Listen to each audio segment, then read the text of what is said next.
Good morning, afternoon, evening, ladies and gentlemen. I'm George Moss, host of the program here at allpointstv.com called What's Going On. And we intend to tell you today what's going on in case you don't already know. But a lot of our viewers here at allpointstv.com know what's going on because they are the ones that keep up with the happenings on the Facebook, which I'm on every day. And they do the internet quite a bit. And then, of course, there's also the news services. So the ones who stay with us in all of our programs here at the studio, they pretty much know what's going on. So we just come over here to regurgitate a lot of what you already know. But we hope we can add some things to the mix that you have not yet come in contact with and some things you've not thought about.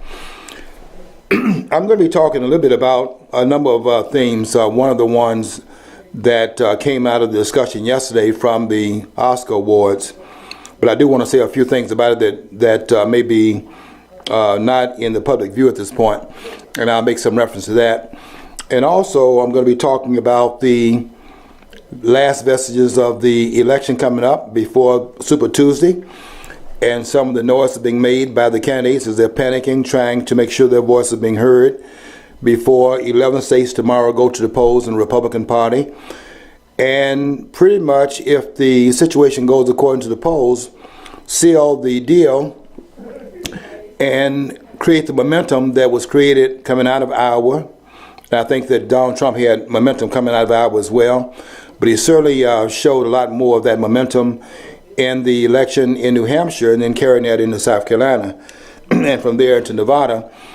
And tomorrow, called Super Tuesday, we're going to have 11 states, the SEC, going to the polls. And I think that if those polls are correct, that pretty much, if those polls stand up, then I think we're looking at a horse that's out of the barn that cannot be captured and put back in the stall so that the inevitable will not take place. Because after tomorrow, if the polls stand as they presently indicating, I think Donald Trump is the next Republican Party nominee, and I am not buying this. What I'm hearing a lot of people say is that he can't beat Hillary Clinton. I don't think that is his biggest task. I think the biggest task right now is to solidify the Republican Party that will have his feelings hurt if it does not get one of his own standard bearers to be the standard bearer for the Republican Party. And if Donald Trump is a nominee, I think there's going to be a bigger problem trying to unite the forces behind him, because there are a lot of things that they are going to have to reconcile themselves with as what that means. And one of the things it means, quite frankly, is that they're no longer in charge, that there's a direct line between Donald Trump and the American people, and there's no arbiters between them, the power structure, that is to say, those who are the standard bearers, and the American people, who are the ones that are supposed to be in charge of the process anyway.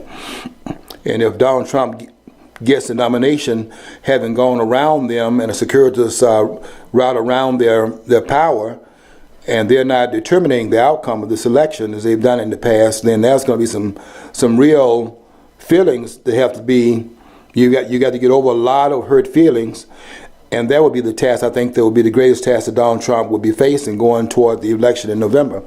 I don't see the problem that a lot of persons are saying as far as the problem being that he's going to split the party up. What Donald Trump is doing is making a new party, and if he's successful in his campaign, then it's going to create a new Republican Party.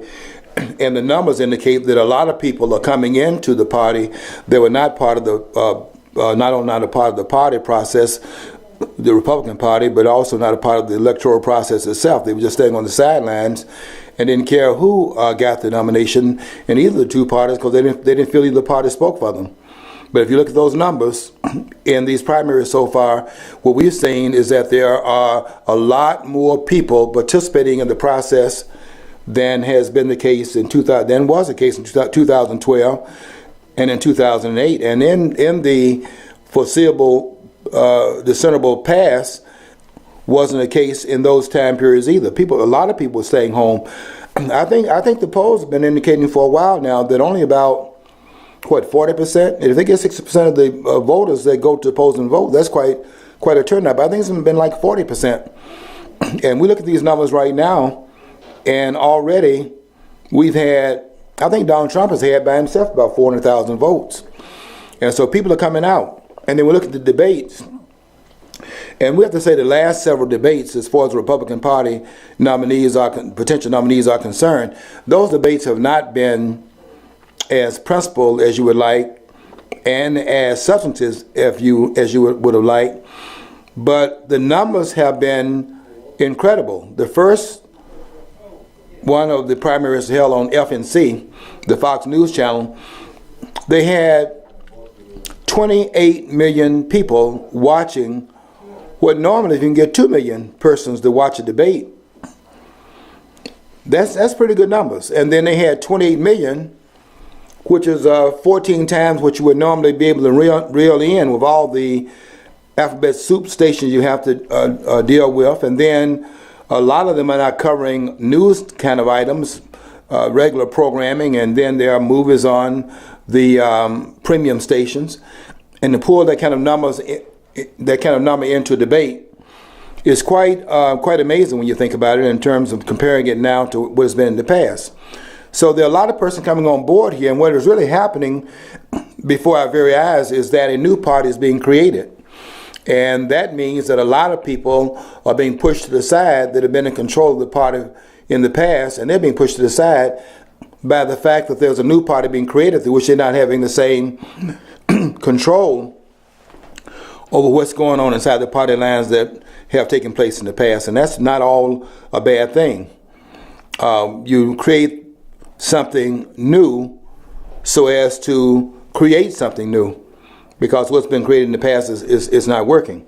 But before getting to that, I want to say something about what happened yesterday.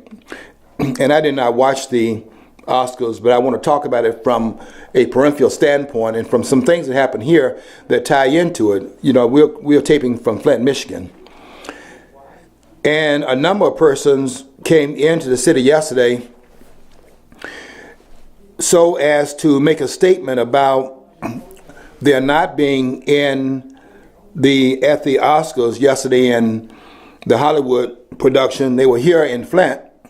And I think that what they were doing was something that we need to talk about in a way in which we put it in the context of that which did take place at the Oscars yesterday. And I think what they were doing here, Val, I think her name is, DuVernay, the one that produced the movie called Selma, the movie that was made on the rally that King had in 1965. Really, it would have started without King, quite frankly, because when that rally started on March the 7th, 1965, King wasn't there.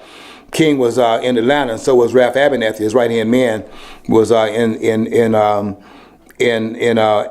Atlanta, where the churches were at that time. And the background to it, this was not in the movie, but the background to it was that one of King's aides, Hosea Williams, had people that were in Selma that wanted to march. They come out of places like New York and from other northern states. Val Luizzo had come out of Detroit. She'll later on be murdered in that event. But she was called upon based upon feeling that there was a wrong to be righted, and she wanted to be in the mix of that which was trying to change those circumstances down in the southern part of the country. So she went down there from Detroit. So did James Reed, who would lose his life in this campaign.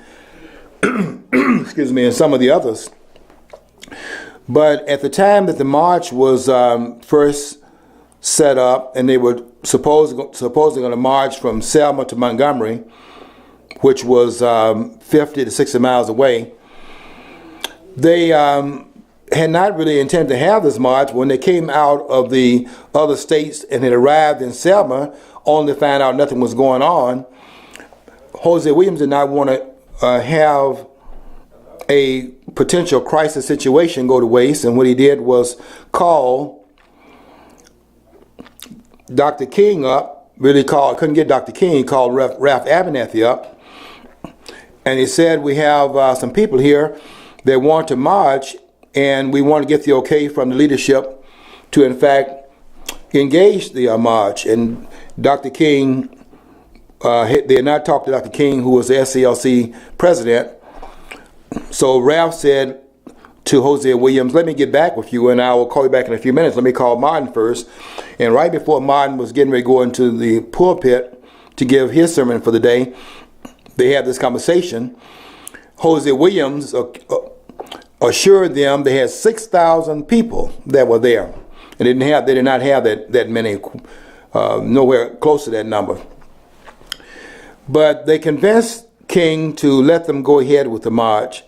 And they did, and they went to the Edmund Pettus Bridge, the bridge that would be the bridge you cross going from Selma to Montgomery. And when they crossed that bridge, or when they approached that bridge, they were told to turn around.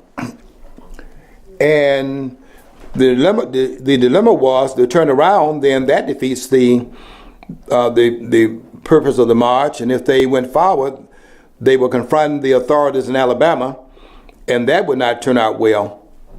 And between this proverbial rock and a hard place, they decided to not turn around, but to stand their ground. They didn't go so much forward, they stood where they were. And they were ordered to disperse, and they didn't disperse. And then that's when the problem started, and many of those demonstrators were in fact beaten. Now, the confusion comes in where John Lewis and some of the others, John Lewis was the one that was over at that time, the new group, the one that was set up, made up of students who did not join the SCLC, based upon a person that told them, don't join the SCLC, but set up your own organization. And they set up the group called the SNCC, the Student Nonviolent Coordinating Committee. And the person that was over at that time, after it had been led by Marion Barry, who would later on become the mayor of Washington, D.C., he would finally move on, and then it would be headed by John Lewis. And so the SNCC, the Student Nonviolent Coordinating Committee, was pretty much the ones that were there. In the absence of King, he was the one that really had an organization that he headed. The others were subordinates in the organizations where they were, because Hosea Williams was not the head of the SCLC, Martin Luther King was. But they're marching, and then the police and the state troopers intervened, and then they created a havoc situation where it later on became known as Bloody Sunday. Some call it the massacre of that day. It was not so much a I don't think anyone died on March the 7th of 1965. But later on in this campaign, there would be people that would lose their lives. But when the result was that people were beaten, Dr. King later on comes back to Selma, and now they're determined that they have to go forward and have this march. And if they didn't do it, then there is a major defeat for the civil rights movement. And that's what Val DuVernay, who did the directing of the movie, that's what she's putting on the screen. Now she comes in, and there's a lot of things in that movie that were, very, very interesting, things that she filled in some pieces of the puzzle. For example, Dr. King, I didn't know that Dr. King would call Mahalia Jackson, for example, late at night many times, and would just call her and say that he needed a song. And she would, 2 o'clock in the morning perhaps, and she would sing a gospel song, and this would give King the strength to continue to do the things he was doing, because King was under a lot of pressure, which we now can go back and read about it, because that was the pressure. He was under tremendous pressure for 13 years, from 1955 to his assassination April 4th, 1968. But that's something I didn't know. I knew Mahalia Jackson was a was a gospel voice that would be the singers, the songstress, when Dr. King would speak. But I didn't know that part of the story, and that was very interesting to see that on the screen. And a few other things that was added in the movie that were a little bit problematical. You know how you sometimes dramatize some of the information in order to make it more screen-worthy, because the dramatization is what you use to bring the viewers into the moment. But I'm getting back to Val DuVernay, who made the film, and she comes into Flint yesterday along with some others from Hollywood who didn't go to the event, in terms which the Oscars were being awarded. As you know, there's a protest about the fact that no blacks, out of the 20 persons getting awards for the Best Actor and Actress awards, no blacks were in fact awarded. And so it's such a petty issue, given all the things that are going on. And I think what Val DuVernay was doing, and these others were doing, was trying to hitch up what was really trivial to that which would make it more substantive. And, with the water crisis here in the city of Flint. But there's only a substantive connection to it if you can connect up that the one is about racism and the other is about racism. But if neither one of them is about racism, then the connection is also irrelevant and trivial. And so, first of all, you have to look and see if this is about, if in fact there are no blacks that were nominated for an Oscar, is that about racism? And I wrote a column about this in terms of some of the things that have happened in the past. I remember when when Dorothy Dandruff, this is back in the 50s. And she had been nominated for an Academy Award because she had made a movie along with the very young at that time, Harry Belafonte. And there were some others at that time. Ethel Waters, I think, was in that film as well. And Carmen was a masterpiece. Otto Preminger had put it together. And even at that time, this is in the 1950s, when Dorothy Dandruff thought that she had a chance of winning the Academy Award for Best Actress in that film. And I don't think you can say that conditions are worse now in terms of the racial milieu in this country are worse now. It's worse now than it was back in that time period, back in the 1950s, not when Rosa Parks was still riding in the back of the bus. And a fight had to be made about that. Which took off December the 5th, 1955, after Rosa Parks had been arrested on Thursday of that week before that, on December the 1st. And then the following Monday, they had a boycott to protest that and stay off those buses for 386 days. I don't think you can make the argument fairly and honestly that the conditions now are worse than the conditions then. And the Carmen film was up for Academy Awards because there was great acting in that particular event. And so when you start to say that there were no black actors that were up for an Academy Award and you start attributing that to racism, I think that's a call that needs to be challenged. I think something else is going on here, and I think what's going on, quite frankly, in fact, I know what's going on here, is that for the last 2 years there have been no nominees because Hollywood decided to stop the affirmative action as they did in 2014 when they gave Academy Awards to the movie called 12 Years a Slave, which was not the best movie that year, but affirmative action kicked in. And you remember Ellen DeGeneres, who said that if they don't get the awards tonight, then we all racist. And she said that at the very beginning of the program. So I knew then that the fix was in terms of making this award for this film, which was not the best film in 2014.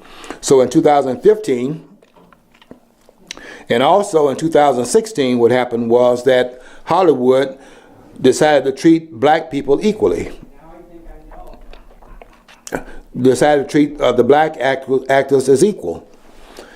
And I think that Thomas Sowell is correct in his analysis of that when he said that when people get used to being treated unequally to the point where you have affirmative action making up the gap between effort and merit, that when you treat them equally, they look at equal treatment as discrimination.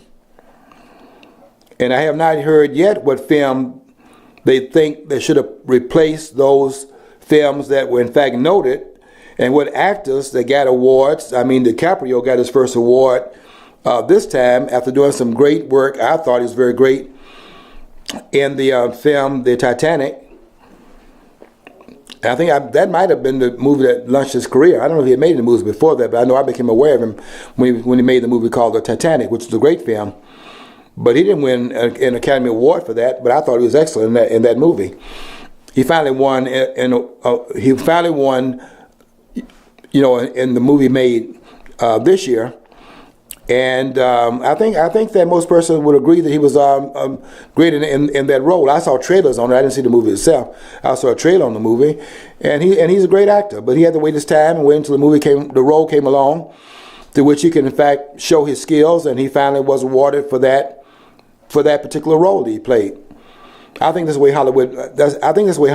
Actually works, because you got a very liberal community in Hollywood, and they claim there's racist and all of that. I think most persons thought that was a very trivial, matter to rise up against. And I think when they came into Flint, Val DuVernay and others came into Flint.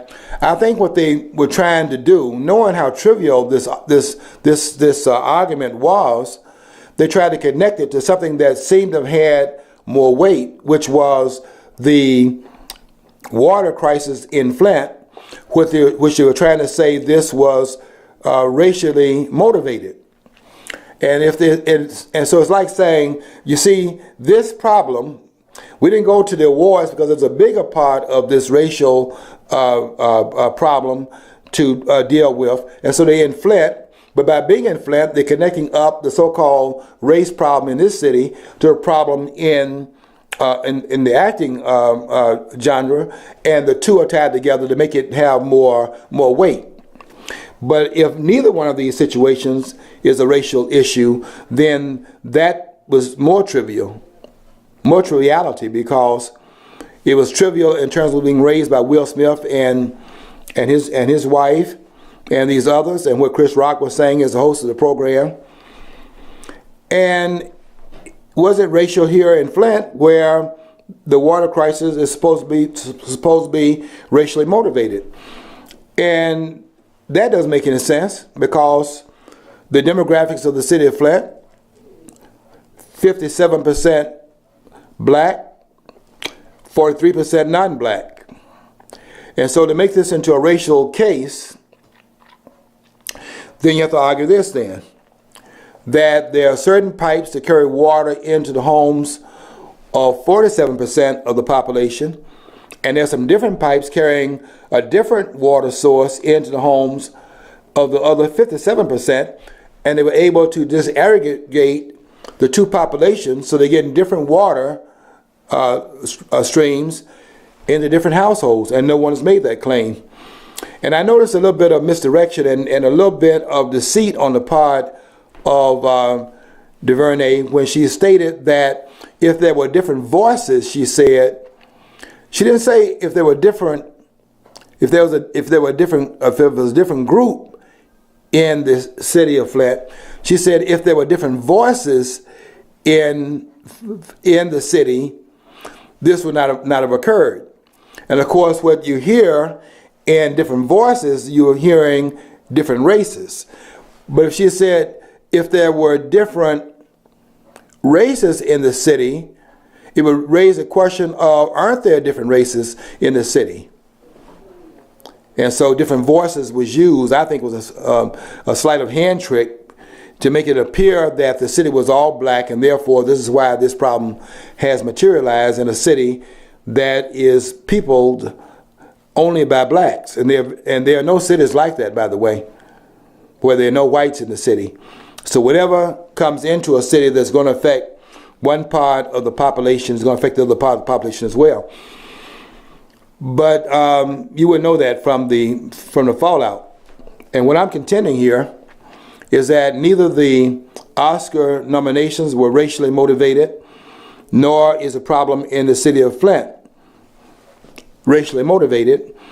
And these are people playing the race card, which they do every time we have an election, because the only way you're going to get those black voters to the polls is, you know how that song said, cry freedom.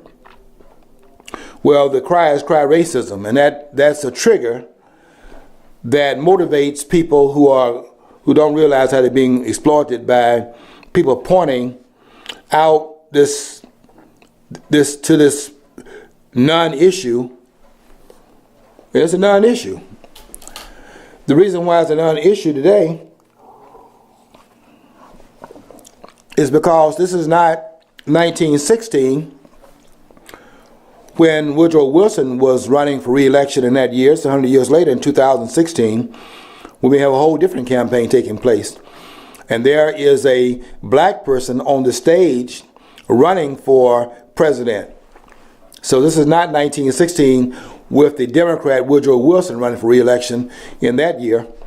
And we shouldn't try to act like we are back in that time period with these politics we're playing and letting people play these kinds of games with the black community as they're doing.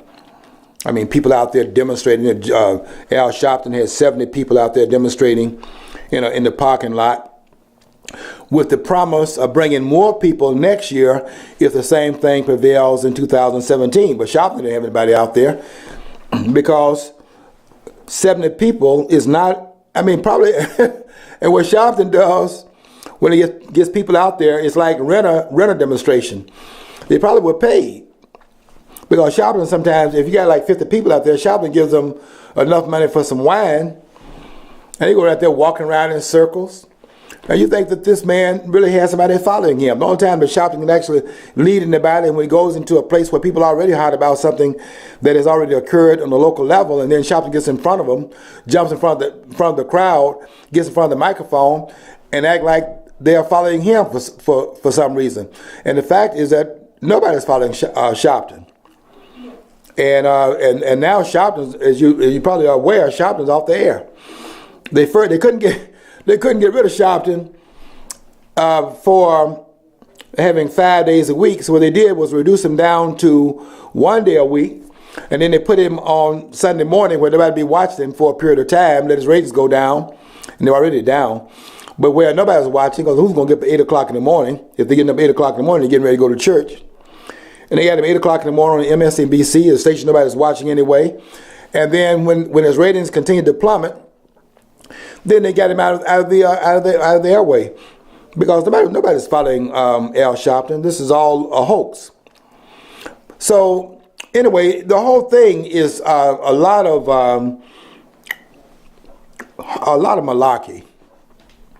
You know, this racism discussion that we're having in this country is really something that is quite interesting, that they're claiming that there is race around every corner, and the reason why people are not being successful because they're being blocked. Now, if they can't find the people to take the blame for it, then it becomes, as DuVernay was saying, it becomes environmental racism. You know, it used to be institutional racism. If you couldn't find no people, then it was institutional. The institutions were doing it, but the institutions have people in it, don't it? So, but they couldn't name any of them. So then the buildings are causing it.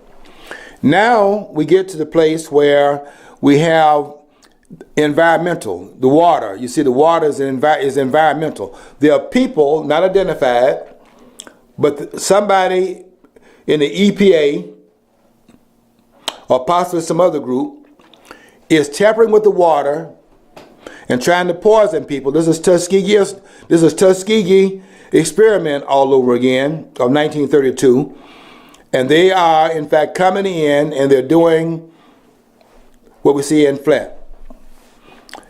And you just wait until next week when we get a week from yesterday when the Democratic Party comes in for its next debate, and they'll be here in Flint. Guess why?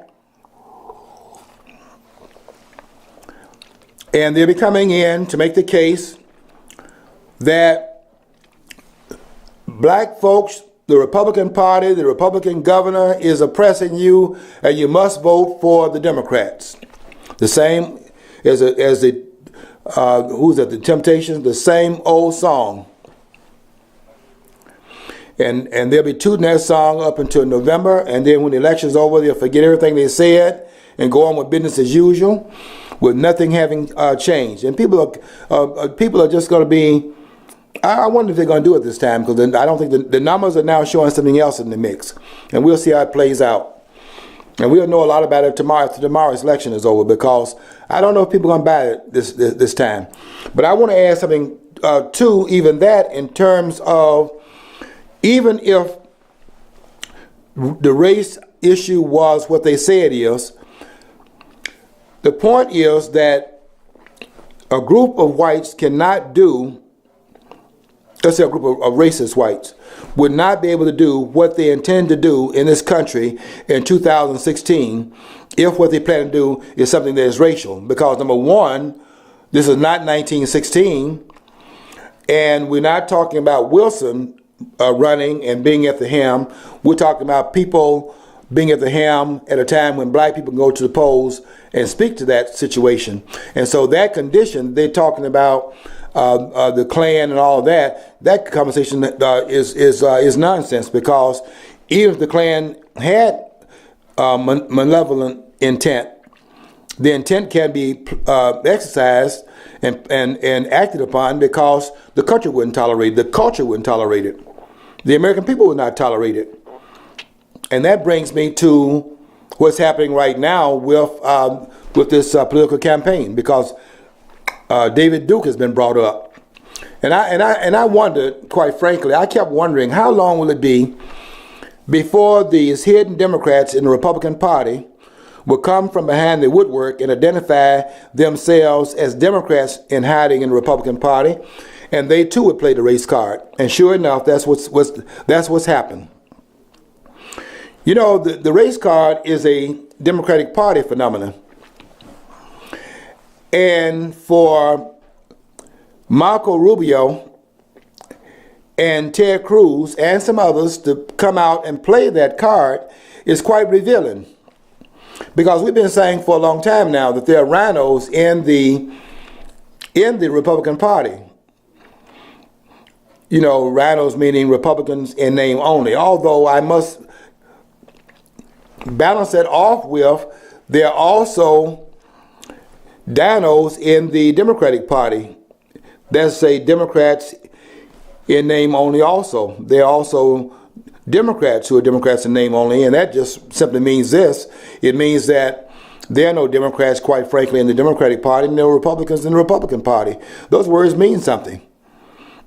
You go look up the word Democrat and see what it talks about in terms of the numbers having to decide the issue, and see how many of Democrats are in fact letting the people's voice come through with more on this side of the issue than it is on that side of the issue, and if those on this side of the issue prevails. Those on this side of the issue don't prevail. The ones that prevail are the politicians. So that right there, you can put that to bed in terms of Democrats. And in the Republican, it means that you would have a representative form of government. There's ordained in Article 4 of the United States Constitution, Article 4, Section 4. That's where it's located. And go and see if that prevails. Because in Article 4, Section 4, it says that every state is guaranteed to have a Republican form of government. That means that the voice, that the representatives that have been elected will represent the voice of the American people. And if that were the case, then how do you explain the numbers that are going to the rallies to hear what Donald Trump has to say?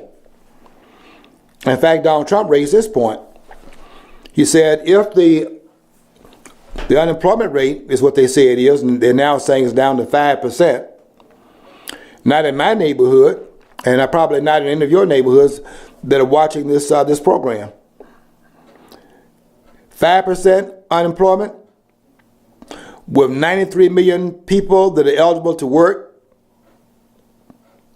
not in the labor force, who are not working at this point. 93 million, and the unemployment rate is 5%.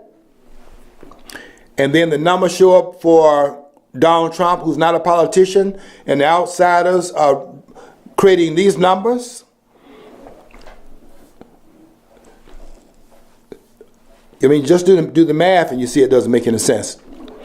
So that is not true. And Donald Trump has made this point that the rallies his rallies are because the persons that have been pushed to the edges by the politicians are now going into Donald Trump's campaign, behind his campaign, and I think they're going to speak very loudly tomorrow. In fact, the polls are showing that Marco Rubio, who is an insider, trying to act like he's an outsider, but Marco Rubio is an insider, and so is Ted Cruz.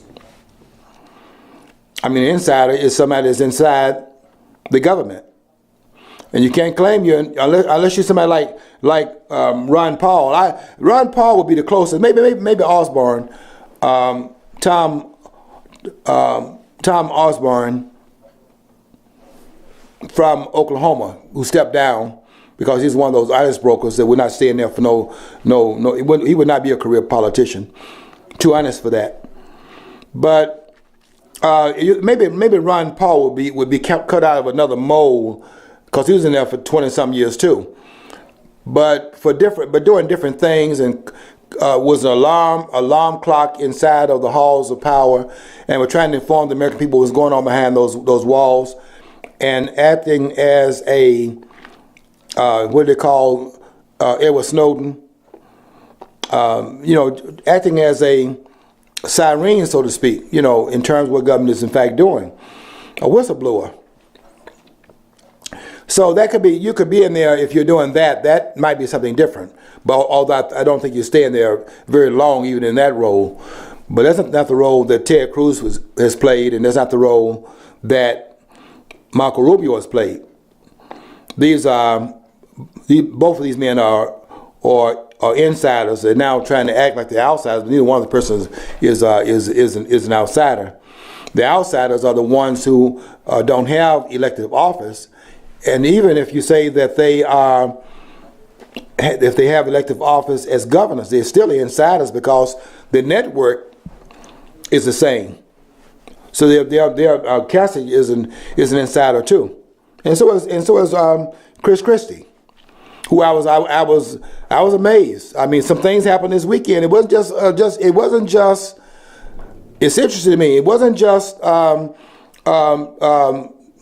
David Duke. I mean, they're trying to act like all that happened this past weekend was David Duke. That came after Jeff Sessions, and it came after Chris Christie, and all of a sudden we got David Duke. Why did David Duke all of a sudden come up in the same weekend as Jeff Sessions? That's a major endorsement, because nobody would challenge Jeff Sessions' credentials as a conservative. Jeff Sessions, senator from Alabama. Nobody would make a claim that he's not a conservative, as they're trying to claim for Donald Trump, as if they're conservatives. I mean, why do they call these persons that are in the Republican Party rhinos? Although I don't agree that they're not Republicans, they are Republicans, because Republicans are not conservatives. What they should call them is something that would be, they're conservatives in name only. They are Republicans, but not Republicans in terms of the word Republican mean. They're not Republicans in terms of Article 4, Section 4. Then Republican means that you have people that's in the Republican Party who are representing their constituents. And there's nobody up there in Washington doing that. Democrats not doing it, and Republicans are not doing it. In fact, we need to rename the party. Really, it's just one party. Nobody will take my naming for it. I think you have to name the two parties the criminal party. That's who these two parties are. It's the status quo party. And it really doesn't matter which one is in power, quite frankly, because either one is in power. What they do is they divvy up the spoils based upon the numerical balance of power in terms of if the Republicans get it, then they're the ones that determine the House committee and the Senate committees, and you have to put a majority of that party on all the committees in the House and on all the committees in the Senate. That's how it works. When the senators are mostly Democrats, that on each of the committees in the Senate, those members must have a majority on all of the committees that are Democrats, and they have to have a Democratic person that is the head of the committee because they have the majority. That's what that means. And what they're basically fighting over are those committee assignments. But they're not fighting over changing the status quo because both parties are status quo parties. And they put the lid on it. That's why Donald Trump is having problems. Because Donald Trump, just by his candidacy, is a threat to the status quo, and both parties are status quo parties, and he's not for the status quo. His very candidacy is wreaking havoc upon the status quo. If they would, I'll tell you another thing that's kind of outside a little bit of this conversation, but it's inside of it also in terms of the election, and that is, look at the person that are running. If Donald Trump were running as an outsider, he was born in Calgary, Canada. Let me ask you, how you think they would play? Let's say that Donald Trump was Ted Cruz, and they switch roles here, okay? And Ted Cruz, let us say Donald Trump, we're gonna make Donald Trump have Ted Cruz's situation. And Donald Trump was born in Canada, not in the United States, but born in Canada. And his mother is an American citizen. They agreed Ted Cruz's mother is an American citizen. Nobody's ever doubted that. But he's born in Canada. Now he's running. Nobody in the Republican Party is telling him that he's not eligible, which he's not eligible. I'm telling him he's not eligible. Because I know what Article 2, Section 1, Clause 5 says. And I also know what it means. And when a person write me on the internet telling me, well, George, you don't know about the Naturalization Act of 1790, and you don't know about the Naturalization Act of 1795 and the one in 1798, no, you don't know about it. I know about all of them, all of those acts. And I know what they tried to do in 1790, which was to go behind Article 2, Section 1, Clause 5, and try to add to what they didn't put in the Constitution. And they realized after 1790 they could not amend the Constitution through a Naturalization Act. That's why they repealed it in 1795. That's why they repealed it. Go and look and see if they put go and see it in 1795. All you person on Facebook telling me. I mean, this is funny to me. That I don't know what I'm talking about. When I'm challenging the other people out there, I'm challenging Mark Levine. And I'm saying Mark Levine don't know what he's talking about. And Ted Cruz, I think Ted Cruz does know. I think Mark Levine knows, quite frankly, in bottom line, they're just not willing to follow the Constitution because it doesn't serve their ends right now. And I think we have to call them on that. Because we only have one Constitution, it applies to all of us. And when they get off base, and it's a Republican that's off base, and they're not following it, they have to be called on that. And when the Democrats get off, we have to call them on that as well. Ted Cruz is not eligible to run for President of the United States under Article 2, Section 1, Clause 5. And Marco Rubio is not eligible to run on the 14th Amendment, the first two lines of the 14th Amendment. He is ineligible. And there was a woman, I wish I didn't know her name, somebody put it on my private wall, a brilliant woman. She was absolutely brilliant. She was making an argument about, I don't agree with one part of her argument, but she's brilliant in terms of what she was arguing, because she's absolutely right.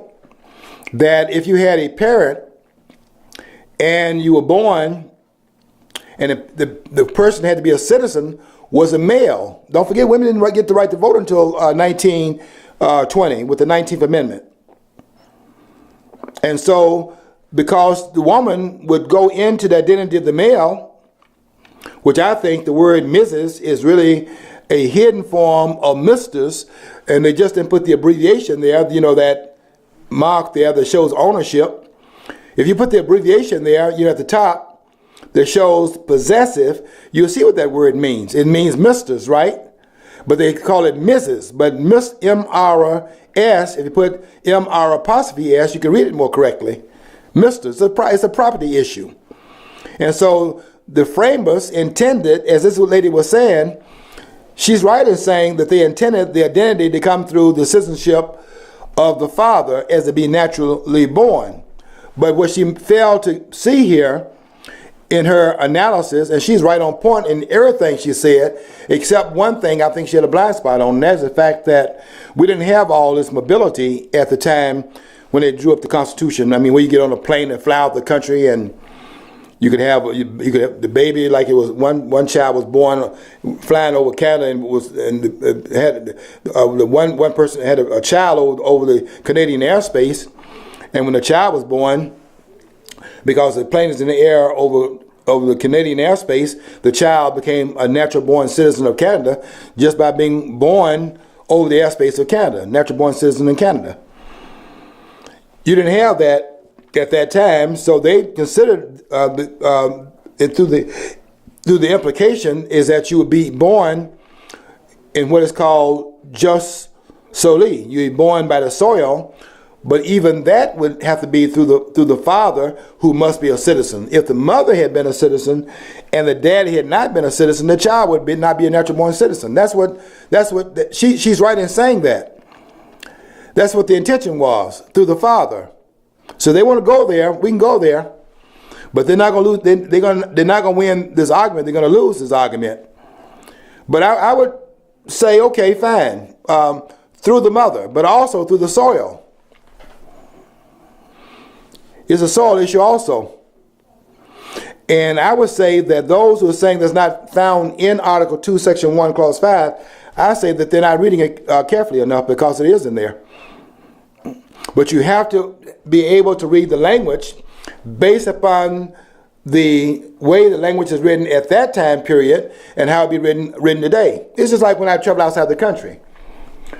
And as I was arguing this past weekend when I was down in Detroit at the Murray Wright Museum, that what I found out in traveling is that everybody in the world has an accent to someone else.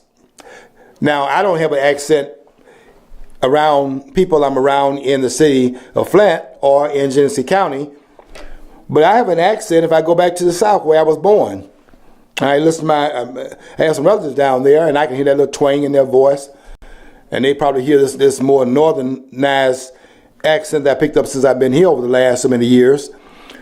But whenever I travel, I hear an accent, and I'm sure they couldn't help it. They would hear the accent that I'm representing of, because you represent in different, not only in different time periods, but also in different geographical spaces, different, accents and how you accent words. And so if you write something in that environment and write in a different environment, it is not written the same way. You have to be able to know how it's written in that view.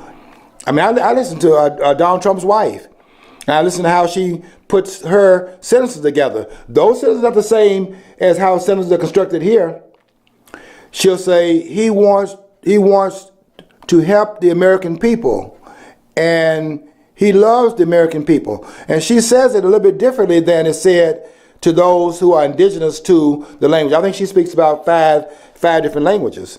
And so when she would construct her sentences here, you got to know how it would be constructed in her writing of the sentences, or how they would write it back in 1788, really when they wrote it in 1787, ratified the Constitution in 1788. But it would be differently written, but you have to be able to read it within the context and within the syntax of that written language that at that time. And I would challenge them to read Article 2, Section 1, Clause 5 more clearly, because it's in there as well to know how to read it. But I also know what they were writing on the side in terms of how they saw natural born citizen as well.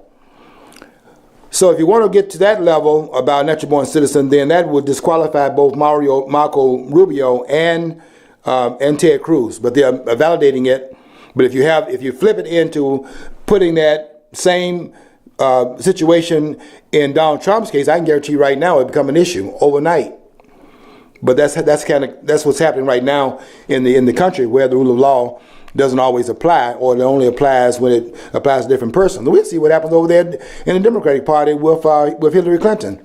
If Hillary Clinton does not, in fact, have to stand down, if she's not recommended for indictment, whether or not it's carried forward by Loretta Lynch or not, if she's not recommended by Comey, by James Comey for indictment, then we got a double standard within the FBI. I don't think quite frankly, I don't think he'll do that.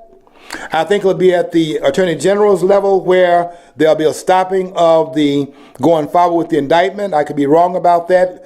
I don't think I am. I'd be shocked if I am. But I don't think it'll be at the FBI level. I think James Comey is from based upon what I've heard and read about him, he seems to be a pretty fair shooter. But this is going to be a test here. And even if there's a holding off of bringing forth the recommendation because of the campaign, even if that happens, it shows a double standard, because the information is very clear for those who've been watching this case about these emails, and it's pretty clear right now what the evidence is, and that is that that Mrs. Clinton has perjured herself, and that she has suborned the information about what was on that server. She said nothing was on the server that was in fact classified, and yet when they talk about it even today, they cannot mention it in the public because it's so classified. They can't even tell you what was on the server as they're talking about the emails in public right now. They still cannot come out and say what is there because it's classified information. And of such a classification that it trumps a lot of the other emails that were released that were also classified, but some of it is so classified that it really interferes with national security to such an extent that it put lives in danger of those that are serving abroad in these countries that are hostile to the United States of America. And to postpone it until after the elections over, that would also be a statement about people acting inappropriately in high places.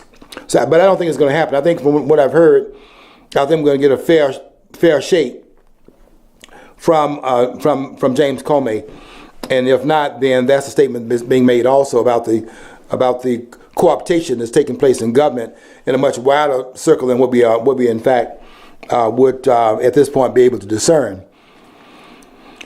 I want to make it very clear, though, that we have some problems with our electoral process because they're throwing everything into this election to stop the people's voice from getting through. Yet that's what was intended for the government in terms of setting up a representative government in Article 4, Section 4, and to set up the other parts of the government on the state level where they have to mimic the Constitution.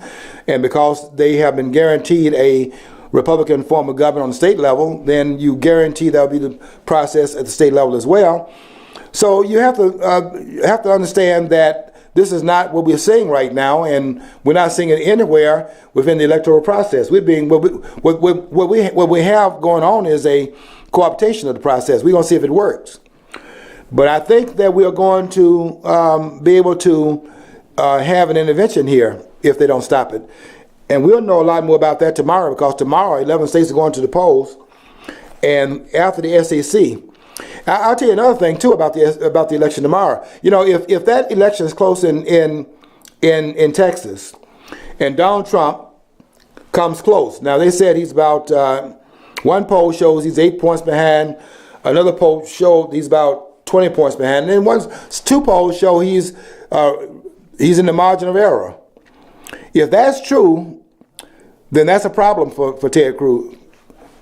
If that election tomorrow is true, and that poll number is close, you know, there's 155 delegates at stake just in Texas alone. I think about 600 are at stake in all the states tomorrow. The way it breaks down in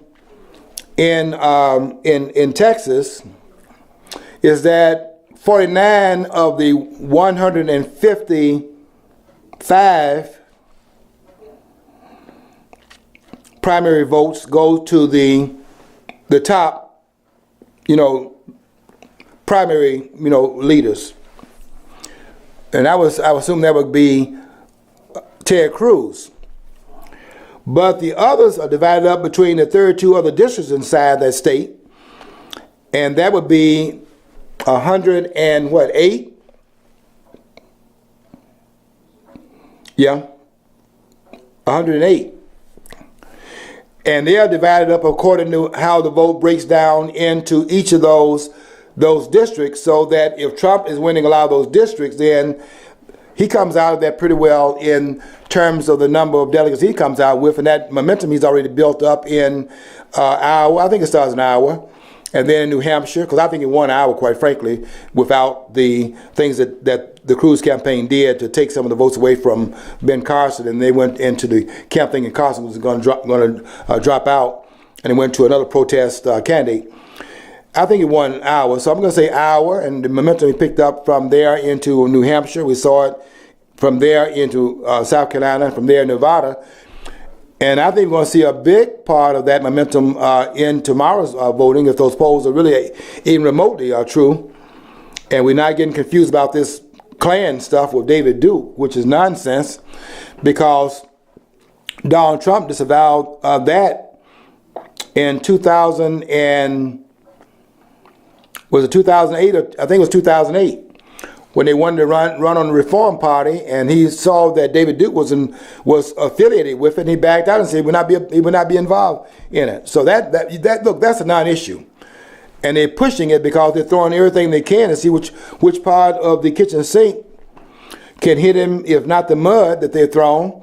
And then they're throwing this other stuff. Some people even saying he's a con artist, and I heard one report this morning that he's tied into the mafia. All this stuff is nothing other than a point of desperation. And I think the American people are smart enough to understand what's going on here. And what is going on here is that the power brokers are in fact panicking, because if Donald Trump succeeds in his campaign, and every day he's getting more legitimacy because he got the Maine governor. This is a sitting governor. He got the governor of Maine endorsed him. They got the governor of New Jersey, Chris Christie, endorsed him. The former governor out there in Arizona, that's a big one. Jan Brewer endorsed Donald Trump. I think those are big endorsements, but I don't think anybody would say that either of those endorsements, as big as they are, is bigger than the one he got from Jeff Sessions, who came to his rally in Alabama and then had his hat on the dais, and then he put his hat on and said, "We are here to make America great again." And when he did that, I think Alabama is gone. In the Trump, it was already there pretty much, but it's gone in the. I don't think Sessions would have done that if he didn't read the tea leaves, because that's a big chance to get out there with a non politician, and you are inside of the structure, and you go outside and you take that chance on endorsing someone outside of the parameters of the political process, and you endorse that guy. I think he understands that's what's going to happen anyway, and he's getting in front of what is an inevitable result. And so this momentum that has been created, with all these people throwing all this mud, trying to find out what's going to stick, I think tomorrow we're going to see something that is going to show that time for those games is over. And we're going to see something else in place here. And I think from that point is all the way into the end of this month, next month really, because this is the leap day of the leap year 2016. So I think we are in next month, starting tomorrow. I think by the end of next month, this thing will be over, because we got large number of states voting on March the 8th and March 15th. And I think by the 1st of April, this thing should be done. We'll see. Stay tuned, because it's getting exciting, and don't let them confuse you. Use your own ability to analyze what's going on. Understand that desperation is kicking in, and you're hearing a lot of things you would not normally hear if they were winning. But because you're winning, you're hearing all these things going on at this present time. Okay, until next week, we want you to follow your dream. Because if you don't follow your dream, you'll never know what's on the other side of the rainbow.